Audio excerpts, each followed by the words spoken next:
Hello students, आज हम class 10th का चैप्टर इलेक्ट्रिसिटी का नेक्स्ट पोर्शन देखेंगे। अभी तक हमने उसमें कुछ क्वेश्चंस देख लिए थे सीरीज और पैरेलल कॉम्बिनेशन पे बेस्ड। ठीक है, अब हम उस चैप्टर का नेक्स्ट पोर्शन पढ़ेंगे। See heating effect of electric current. Electric current का heating. When electric current is applied to purely resistive conductor, the energy of electric current is dissipated entirely in form of heat and as a result it get heated. देखो क्या होता है, जब हम एक electric current को पास करते हैं किसी प्योरली रेजिस्टिव कंडक्टर से, तो क्या होता है, जब वो करंट पास हो रहा होता है तो उसकी जो एनर्जी होती है वो क्या हो जाती है, डेसिपेट हो जाती है, मतलब लॉस हो जाती है। किस फॉर्म में? हीट की फॉर्म में। और क्या हीट कर देती है वो?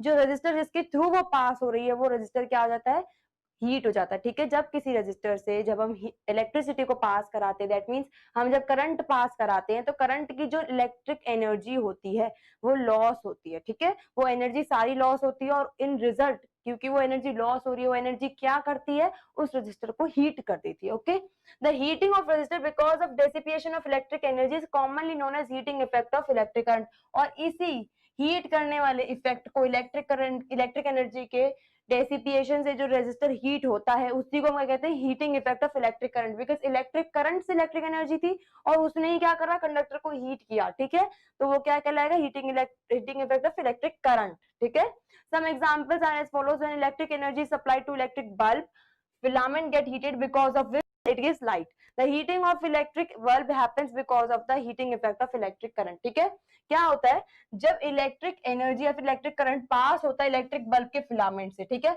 तो जो फिलामेंट होता है, लाइक बल्ब है, दिस इज बल्ब, इसके पास इधर फिलामेंट होता है। ओके, सी इसके पास इधर फिलामेंट होता है। ठीक है, ऐसे ऐसे करके यहाँ फिलामेंट होता है जो क्या होता है, जब करंट इसमें से पास होता है इसके दोनों टर्मिनल्स के थ्रू करंट जाएगा और फिर ये फिलामेंट क्या हो जाएगा, हीट हो जाता है और क्या करता है, लाइट देता है। ठीक है, ये बल्ब से फिर क्या होता है, लाइट निकलती है। The heating effect, the heating of electric bulb. अब ये जो बल्ब है वो क्यों गर्म होता है, because of the heating effect of electric current. ठीक है, पहले फिलामेंट गर्म होता है, फिलामेंट लाइट देता है, जैसे बल्ब लाइट देता है, इसी के रिस्पेक्ट में जो हीटिंग इफेक्ट ऑफ करंट है उसी की वजह से क्या होता है, बल्ब हमारा गर्म हो जाता है। Okay, now next thing is cause of heating effect of electric current. Electric current generates heat to overcome the resistance offered by the conductor through which it is passes. Higher the resistance, the electric current will generate higher amount of heat. Okay, देखो क्या होता है, जब कोई current को जिसको पास होना है कंडक्टर से, ठीक है, और कंडक्टर क्या करता है, कभी कभी रेजिस्टेंस प्रोवाइड कराता है क्योंकि वो रेजिस्टिव कंडक्टर है। ठीक है, तो वो रेजिस्टेंस प्रोवाइड कराएगा किसको, उस करंट को पास नहीं होने देगा। ठीक है, उसके अगेंस्ट रेजिस्टेंस प्रोवाइड कराएगा। ठीक है, तो अब क्या है, करंट को तो होना है पास, तो उसके रिस्पॉन्स में उसको अपोज करने की वजह से टू ओवरकम दैट, की मतलब वो उससे पास हो जाए, ठीक है, उस कंडीशन को ओवरकम कर ले, इस वजह से जो कंडक्टर है वो क्या हो जाता है, हीट हो जाता है। उसके अंदर क्या होता है, हीट जनरेट होती है। जिस कंडक्टर से इलेक्ट्रिक करंट पास हो रहा है तो इलेक्ट्रिक करंट उस को ओवरकम करता है उसके रेजिस्टेंस को, और इसी वजह से वो क्या करता है, कंडक्टर हीट हो जाता है। जितना ज्यादा रेजिस्टेंस होगा, ठीक है, कोई भी एक कंडक्टर है उसका रेजिस्टेंस मान लीजिए कोई कंडक्टर 10 ओम का रेजिस्टेंस प्रोवाइड करा रहा है अपोज करने के लिए और कोई 3 ओम का। ठीक है, तो जितना ज्यादा रेजिस्टेंस होगा ना वो उतना ज्यादा हीट होगा, तो ये वाला कंडक्टर क्या होगा, ज्यादा हीट होगा in comparison to this one. ठीक है, ये क्या कर रहा है, कम रेजिस्टेंस दे रहा है। ठीक है, तो जो जितना ज्यादा अपोज करेगा, जितना ज्यादा रेजिस्टेंस देगा कोई कंडक्टर, वो उतना ही ज्यादा गर्म होगा। ओके, ना thus generation of heat by electric current while passing through a conductor is an inevitable consequence. ठीक है, ये ऐसा कॉन्सिक्वेंस है कि मतलब होगा ही होगा। ठीक है, इसको हम चेंज नहीं कर सकते, अनअवॉइडेबल नहीं है। ठीक है, इसको अवॉइड नहीं कर सकते, इट्स अनअवॉइडेबल। ठीक है, क्या होगा, जब कोई करंट पास होगा तो रेजिस्टेंस अगर कोई उसको कंडक्टर प्रोवाइड करेगा तो वो कंडक्टर गर्म होगा ही होगा, and it's an unavoidable condition, it's inevitable consequence. ठीक है, इसको हम चेंज नहीं कर सकते, जरूर गर्म होगा। ओके, दिस हीटिंग इफेक्ट, अब ये हीटिंग इफेक्ट इसको हम यूज कर सकते हैं और कहाँ यूज करते हैं, used in many appliances like electric iron, electric heater, electric geysers. जो हमारे घर पे अप्लायंसेस होते हैं इनमें क्या होता है, यही इसी इफेक्ट के थ्रू ये चीजें गर्म होती हैं, इसको यहाँ पर यूज किया जाता है, इनकी एप्लीकेशंस के लिए इनको यूज किया जाता है। Okay, now next thing is joules law of heating. ठीक है, जूल्स का एक लॉ था हीटिंग का, अब हम उसको पढ़ते हैं क्या होता है सबसे पहले। ठीक है, जब कोई आई करंट पास होता है किसी आर रेजिस्टेंस के कंडक्टर से, ठीक है, आई करंट है, ठीक है, पास होता है आर रेजिस्टेंस के कंडक्टर से जिसके अक्रॉस पोटेंशियल डिफरेंस, या फिर हम कह सकते हैं वोल्टेज जो है, जिसके अक्रॉस वोल्टेज जो है वो V है, ओके ठीक है। और जब वो करंट पास हो रहा है दैट मीन्स Q चार्ज पास हो रहा है T टाइम में, ठीक है। जब करंट पास होता है, जब करंट जा रहा है तो हम इसको ये भी कह सकते हैं कि कुछ चार्ज जा रहा है किसी टाइम इंटरवल में, ठीक है। तब एक करंट जब किसी रेजिस्टेंस के थ्रू पास हो रहा है और रेजिस्टेंस के अक्रॉस क्या है, V वोल्टेज है, ठीक है। तो हम देखेंगे कि पहले वर्क डन क्या होता है, ठीक है। वर्क डन क्या होगा, उस जब ये चार्ज पास होगा तो वर्क डन क्या होगा, तो वर्क डन क्या होगा, V इंटू क्यू। जैसा हमने प्रीवियस सेक्शन में पढ़ लिया था, हमने वोल्टेज के लिए पढ़ा था कि voltage is equals to work done in moving a charge, ठीक है। उस वोल्टेज और टर्मिनल्स के थ्रू जब हम किसी चार्ज को पास करते हैं तो जो वर्क डन होता है, जब वर्क डन अपॉन चार्ज करते हैं हमको वोल्टेज मिल जाती है। हमने ये पढ़ा था प्रीवियस सेक्शन में, तो उसके थ्रू हम ये निकाल सकते हैं कि वर्क डन कितना होगा, हमने वर्क डन निकाल लिया ना। कुछ पावर जो होती है ना, वो पावर हमको लगानी पड़ती है, इनपुट पावर होती है जिसके थ्रू क्या होगा, वो चार्ज आगे जाएगा, ठीक है। This power is equals to work done per unit time, ठीक है। वो वर्क कितने टाइम में हो रहा है वो क्या होता है, पावर का फॉर्मूला होता है, ओके। अब क्या होगा, हमको इक्वेशन 1 मिल गई, इक्वेशन 2 मिल गई। अगर हम वन इक्वेशन में से W की वैल्यू को सेकेंड इक्वेशन में रखेंगे तो हमको क्या मिलेगा, P is equals to VQ upon T, ये मिलेगा हमको। This is our third equation. हमने क्या करा, सेकंड में फर्स्ट को रख दिया, ये जो W है इसको यहां रख दिया इस तरीके से, okay. Now see what happened the next, हमको यहां तक हम पहुंच गए, P is equals to VQ upon T, okay. And what we know is, हमने प्रीवियस सेशन में क्या पढ़ रखा है कि current is equals to I is equals to Q upon T, हमने ये पढ़ रखा है पहले, ठीक है। तो हम इस चीज को यहाँ अप्लाई कर सकते हैं, क्यों, क्योंकि हमको यहाँ पर क्या दिख रहा है, हमको यहाँ पर एक चीज दिख रही है, सी मैं बताती हूँ। हमको यहाँ दिख रहा है Q upon T, can you see this Q upon T, ठीक है। और हमको ये पता है कि Q अपॉन T को हम I कहते हैं, कोई चार्ज किसी टाइम इंटरवल में पास होता है तो वो करंट होता है, हमने पढ़ा था एम्पियर पढ़ा था, ठीक है, वो सब, ठीक है। जब हम इसकी वैल्यू फिक्स कर देते हैं, लाइक 1 एम्पियर अगर हमको करंट निकाले तो हम इसकी वैल्यू फिक्स कर देते हैं, 1 coulomb of charge is upon 1 second, ऐसा पढ़ते हैं हम, 1 एम्पियर बनाता है ये, इसी तरीके से पढ़ते हैं, ठीक है। अब हमको क्या पता है कि कितना चार्ज पर यूनिट टाइम में पास हो रहा है उसको हम करंट कहेंगे, तो हम इसको क्या लिख सकते हैं, हम इसको P is equals to VI भी लिख सकते हैं और कैपिटल I ले लेते हैं, ठीक है, करंट शो करने के लिए। P is equals to VI, C multiplied by I, ये हमको क्या मिल गया, पावर का फॉर्मूला मिल गया ना। हमने क्या कहा है, हमने बात की है कि किसी टाइम इंटरवल में ये पावर हो रही है, ये पावर मतलब जो हमने इनपुट पावर दी है वो क्या है, किसी टाइम इंटरवल की है, ठीक है। लेट T टाइम की बात चल रही है, यहाँ किस टाइम की, T टाइम की बात हो रही है। अब तो हम क्या करेंगे, इन दोनों साइड, बोथ साइड हम T को मल्टीप्लाई कर देंगे, तो कोई चेंज तो आता नहीं क्योंकि कैंसिल आउट हो सकता है, तो हम दोनों साइड क्या करेंगे, T मल्टीप्लाई करेंगे, P multiplied by T is equals to V dot I dot T। Now ये जो पावर मल्टीप्लाइड बाय टाइम है, ये हीट को शो करती है, ठीक है, जो हीट है उसको शो करेगी। तो हमारा हीट का फॉर्मूला क्या आ जाता है, H is equals to VIT, हमारे पास फॉर्मूला आ गया। And as we know V is equals to IR, हमने ओम्स लॉ देखा था, V is equals to IR, तो इसको हम यहाँ पर अप्लाई कर देंगे तो हमको क्या मिलेगा, H is equals to I square RT। I square क्यों हुआ, क्योंकि दो बार यहाँ पर लिखो IR मल्टीप्लाइड बाय V की जगह IR multiplied by I multiplied by T, तो I into I is equals to I square RT, okay.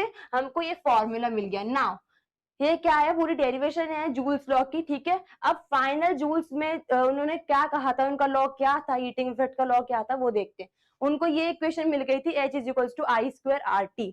इसके बेसिस पे उनका कहना क्या था कि Joule's law of heating states that the heat produced in a resistor, कि जो हीट उस रेजिस्टर में प्रोड्यूस हो रही है, that means H is directly proportional to the square of current, that means इनका कहना था कि H जो है वो डायरेक्टली प्रोपोर्शनल है I स्क्वायर के, square of the current, okay. ये हमने देख लिया, current given in the resistor, जिस करंट को हम पास कर रहे हैं उस रेजिस्टर से, उसके क्या है, स्क्वायर के डायरेक्टली प्रोपोर्शनल है। नेक्स्ट सेकंड ने क्या कहा, directly proportional to the resistance of the given electric current, ठीक है, जो इलेक्ट्रिक करंट जिस रेजिस्टर में से हम पास कर रहे हैं, ठीक है, उसके क्या है, उसके रेजिस्टेंस के डायरेक्टली प्रोपोर्शनल है, कौन, हीट। तो आर के डायरेक्टली प्रोपोर्शनल है, इन्होंने ये भी कहा। दूसरी चीज क्या कही कि directly proportional to the time for which current is flowing through the resistor, ठीक है, कितने टाइम के लिए उस करंट को हम उस रेजिस्टर में से पास कर रहे हैं जो हीट हो रहा है, ठीक है, एक रेजिस्टर जो हीट हो रहा है करंट के पास होने से, अब वो करंट कितने टाइम के लिए पास हो रहा है उसके भी क्या है, ये हीट डायरेक्टली प्रोपोर्शनल है। तो इन तीनों से हमको एक फॉर्मूला क्या मिल सकता है, H is equal to I square R T, ठीक है, और इनने कहां से निकाला था ये फॉर्मूला, यहीं से, ठीक है, H is equal to I square R T, और जूल्स का लॉ क्या था हीट का, कि जो करंट है जो पास हो रहा है उसके स्क्वायर के H डायरेक्टली प्रोपोर्शनल होगा, R के डायरेक्टली प्रोपोर्शनल होगा, T के डायरेक्टली प्रोपोर्शनल होगा। ओके, क्वेश्चंस में हमको यही फॉर्मूले से हम सारे आंसर्स कर सकते हैं। ओके, जो इस पे बेस्ट क्वेश्चंस आएंगे। नाउ इलेक्ट्रिक पावर क्या होता है, ठीक है, electric power is the rate per unit time at which electric energy is transferred by an electric current circuit, ठीक है, किसी सर्किट से, ठीक है, इलेक्ट्रिक एनर्जी पर यूनिट टाइम कितनी पास हो रही है उसको हम इलेक्ट्रिक पावर कहते हैं। दैट मींस अगर हम पावर को लिखेंगे तो हम क्या कह सकते हैं कि एनर्जी पर यूनिट टाइम, ठीक है, रेट है, ठीक है, पावर क्या होगी, इलेक्ट्रिक पावर क्या होगी कि कितनी एनर्जी, ठीक है, इलेक्ट्रिक एनर्जी जो किसी सर्किट के थ्रू पास हो रही है, सर्किट लाइक हम ऐसे सर्किट बना देते हैं तो इसमें से करंट के थ्रू कितनी इलेक्ट्रिक एनर्जी पास हो रही है किसी पर यूनिट टाइम पर, उसे हम क्या कहेंगे, पावर कहेंगे। ओके, या फिर हम कह सकते हैं the electric work done per unit time is electric power, मतलब कि पावर और क्या हो सकता है कि वर्क डन जो हो रहा है किसी एक टाइम पर यूनिट टाइम, ठीक है, किसी चार्ज को ले जाने में जो वर्क डन हो रहा है एक पर्टिकुलर टाइम पर, उससे भी हम क्या कह सकते हैं, पावर कह सकते हैं, इलेक्ट्रिक पावर। तो हमको जैसा कि पता है कि वर्क की क्या होती है यूनिट, जूल, ठीक है, और टाइम की क्या होती है, सेकंड, तो हम पावर की क्या कह सकते हैं, जूल पर सेकंड होती है इसकी यूनिट। ओके, इसी सेंस में हम क्या कह सकते हैं, यहाँ पर एनर्जी की भी क्या होती है, एनर्जी हम जूल में कैलकुलेट करते हैं, ऐसा यूनिट इसकी जूल होती है और इसकी सेकंड, तो जूल पर सेकंड, दोनों ही फॉर्मूले से हमारे पास क्या आता है, इसकी SI unit joule per second power की। Okay, now next thing is SI unit क्या है इसकी, ठीक है, हम जूल पर सेकंड जो होता है, ठीक है, उसको हम एक और चीज में कन्वर्ट करते हैं, हम उसे पढ़ेंगे कि ऐसा यूनिट क्या है पावर की। ओके, ऐसा unit of electric power is what, ठीक है, that means joule per second को हम वॉट कहते हैं, ठीक है, हम जूल पर सेकंड ना लिखकर हम वॉट लिख सकते हैं। अगर कहीं पर बात हो रही है 1 जूल पर सेकंड तो हम इसे 1 वॉट कह सकते हैं। ओके, ठीक है, now see when 1 joule of energy is used for 1 second the electric power is equal to 1 watt, ठीक है, कहने का मतलब क्या है कि हमने देखा था P is equals to W upon T, तो जब 1 जूल वर्क डन होता है, ठीक है, हमने वर्क डिफाइन कर दिया कितना हो रहा है, 1 जूल वर्क जब होता है 1 सेकंड के लिए, ठीक है, 1 जूल जब होता है 1 सेकंड के लिए, तो जितना पावर होगा, ठीक है, हम इसको जूल पर सेकंड भी कह सकते हैं या फिर हम इसको कह सकते हैं 1 जूल पर 1 सेकंड को, इसको हम कहते हैं 1 वॉट। ओके, और ये वॉट क्या है, ऐसा यूनिट है किसकी, पावर की। ओके, जो इलेक्ट्रिक पावर की हम बात करेंगे उसकी ऐसा यूनिट क्या है, वॉट है। Now next thing is 1 watt is equals two ampere into voltage, ठीक है, इसको हम वापस देखेंगे इस चीज को कि इसका कहना क्या मतलब क्या है, power is equals to V into I. Okay, and we know it. तो V की क्या है, V की वैल्यू होती है वोल्ट में लेते हैं इसकी ऐसा यूनिट, और इसको किस में लेते हैं, एम्पियर में।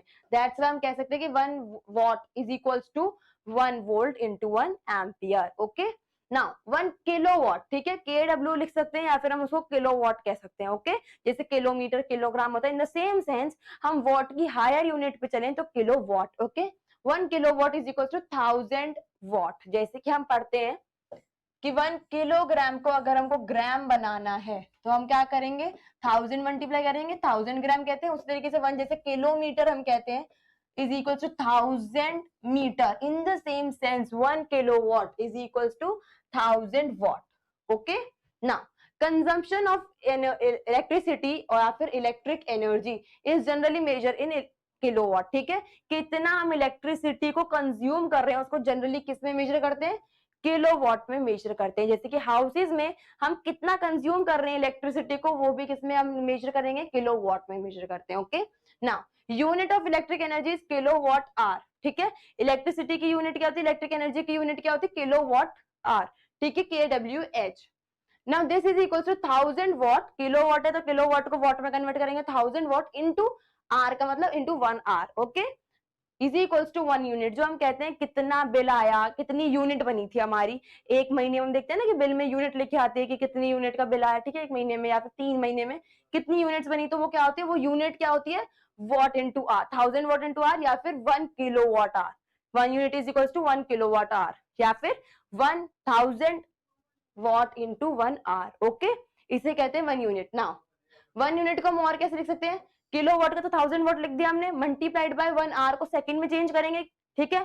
तो 1 आर के अंदर कितने सेकंड होते हैं, 3600। कैसे, 1 आर के अंदर 60 मिनट्स होते हैं एंड 1 मिनट के अंदर 60 सेकंड्स होते हैं। तो 1 आर के अंदर क्या होगा, 60 मल्टीप्लाइड बाय 60 सेकंड्स होंगे, और ये कितना होता है, 3600 सेकंड्स। ओके, नाउ इससे मुझे क्या पता लगता है, 1 kilowatt hour is equals to 3.6 into 10 raised power 6 watt seconds, ठीक है। ये जो वॉट और ये सेकेंड आ रहे हैं ना, वॉट सेकेंड, ठीक है, या फिर जूल्स। मतलब कि देखो इलेक्ट्रिक एनर्जी की बात चल रही है, ठीक है, एनर्जी की बात चल रही है, एनर्जी की यूनिट जूल ही रहेगी, ठीक है।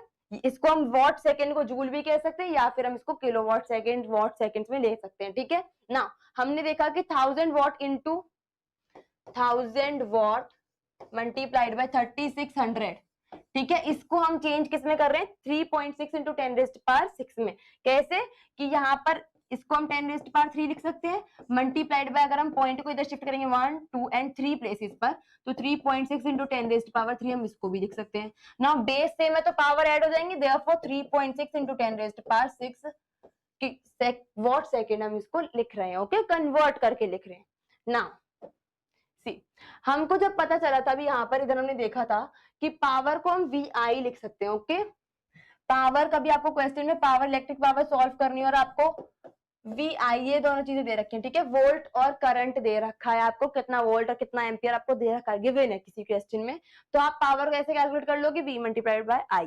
बट अगर आपको कभी किसी में इनमें से एक चीज ना दे रखी हो तो आप ऑल्टरनेट फॉर्मूला क्या यूज कर सकते हो, वो देख लेते हैं हम। As we know by Ohm's law V is equals to IR, तो हम V की प्लेस पर क्या लगा सकते हैं, IR। अगर हमको रेजिस्टेंस प्रोवाइडेड है बट हमको वोल्ट प्रोवाइडेड नहीं है, पोटेंशियल डिफरेंस या वोल्टेज प्रोवाइडेड नहीं है, तो हम क्या यूज कर सकते हैं, रेजिस्टेंस का यूज कर सकते हैं। कैसे, V को हमने IR लिख दिया इंटू I। ओके, तो पावर का ऑल्टरनेटिव फॉर्मूला क्या बन जाएगा, I square R। Okay, in the same sense हम I को भी लिख सकते हैं, कैसे, इसी से हम एक और फॉर्मूला निकाल सकते हैं, I is equals to V upon R। अगर हमको करंट प्रोवाइडेड नहीं है बट हमको resistance and potential difference provided है, तो हम क्या लिख सकते हैं इसको, C। ये फॉर्मूला नंबर 1 था। अब हम फॉर्मूला नंबर 2 देखेंगे। P is equals to, V तो है हमको प्रोवाइडेड, I नहीं है, तो I की प्लेस पे हम V अपॉन R यूज कर सकते हैं। देयरफॉर एक और फॉर्मूला मिलता है हमको पावर का, V square upon R। Okay, आप इन दोनों में से एज क्वेश्चन ने क्या प्रोवाइड कर रखा है, इन दोनों में से क्वेश्चन सॉल्व करने के लिए कोई भी फॉर्मूला यूज कर सकते हैं। ओके, यहाँ हमारे इलेक्ट्रिसिटी चैप्टर के नोट्स खत्म होते हैं। एक नेक्स्ट क्लास में हम इसके कुछ और क्वेश्चंस देखेंगे जिससे आपका पूरा बेस स्ट्रांग हो जाएगा। ओके।